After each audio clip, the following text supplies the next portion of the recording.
Hello, my little hackmons. Welcome to Fictosexual Life, where I talk about all the little nuances and interesting bits about being fictosexual.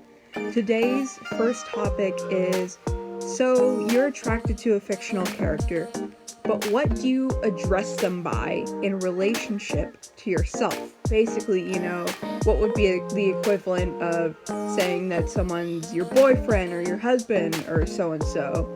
And really, there's no wrong answer. Just like how people refer to their real significant others by many different names and titles, so do fictosexuals. Different fictosexuals have different terms that work for them, and it's all relative, really.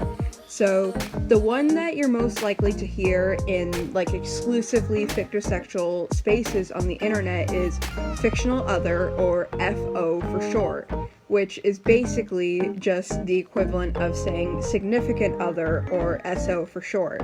Sometimes you can use those two interchangeably, fictional other and significant other, but essentially it's just like a gender neutral term for your romantic interest or partner.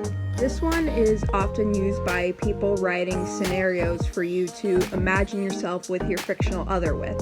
So for example, you might hear or read something like, imagine you and your FO going on a vacation to Paris, in which case you can just substitute in your mind FO with any character you like, much like how YN, or your name, can be substituted for your own name. In groups discussing Japanese created or stylized entertainment such as anime and video games, the words waifu and husbando are also very popular choices, meaning wife and husband respectively.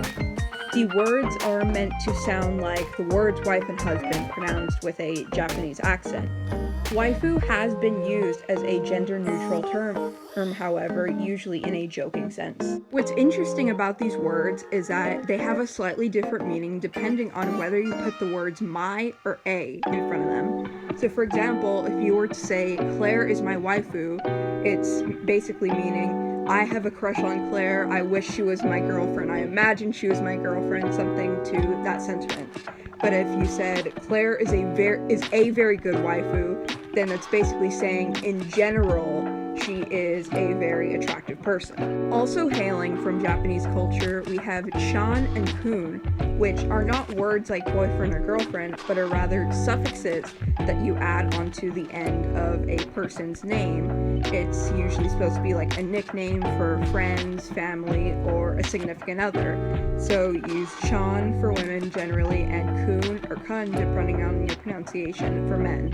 So, for example, if you've ever seen the anime Demon Slayer, you know that several characters refer to the character Nezuko as Nezuko-chan. So it's often used in anime or fictosexual circles, saying something like, yeah, Nezuko-chan is adorable, I love Gyu-kun, something to the effect of that. There's no one saying you can't use words like boyfriend, husband, girlfriend, wife to refer to a fictional other, but outside of fictosexual circles, it is very uncommon to hear that, because if you were to just say, Harry Potter is my boyfriend in a discussion of, who your crush is or who you're dating, that probably confuse a lot of people, and, you'd have to explain a lot to them, so you'd be more likely to hear that in some sort of fictosexual discussion group, a Harry Potter discussion group, or a book discussion group.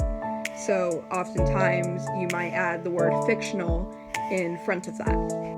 And lastly, some people just call their fictional crush a crush, or fictional crush, Depending on the context, you can add the word fictional if you want to, but for me, I mostly just use crush because I don't think the word fictional really changes the meaning all that much.